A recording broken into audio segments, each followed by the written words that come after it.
আমাদের দেশে দুর্নীতিবাজদের সাথে এমন আচরণ করলে কেমন হতো? ভিডিওটি দেখুন।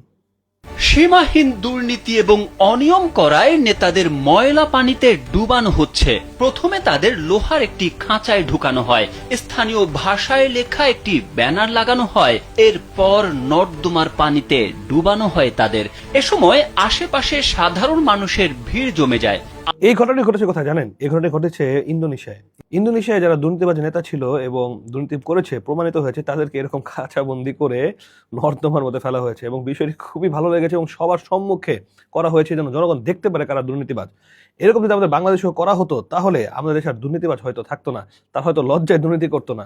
আমাদের বাংলাদেশের যে অবস্থা, যদি এরকম একটি স্টেপ নেয় সরকার, তাহলে অবশ্যই খুবই ভালো হবে এবং প্রকাশ্যে যখন এদেরকে নর্দমার মধ্যে চুবানো হবে তখন বুঝবে যে দুর্নীতি করার কি মজা এবং জনগণের টাকা মেরে খাওয়ার কত মজা। আপনাদের কাছে এই বিষয়টি কেমন লেগেছে? আপনারা কি চান যে এরকম শাস্তি দুর্নীতিবাজদের হোক বাংলাদেশে? তাহলে কমেন্টে জানান ইনশাল্লাহ। মধু, ঘি, সরিষার তেল, খেজুর সহ আপনার নিত্য প্রয়োজনীয় ন্যাচারাল পণ্যগুলো নিতে পারবেন আমার শপ আলামিন হাল শপ থেকে। পণ্যগুলো নিতে এখনই আমাদের স্ক্রিনে দেওয়া হোয়াটসঅ্যাপ নম্বরে যোগাযোগ করুন।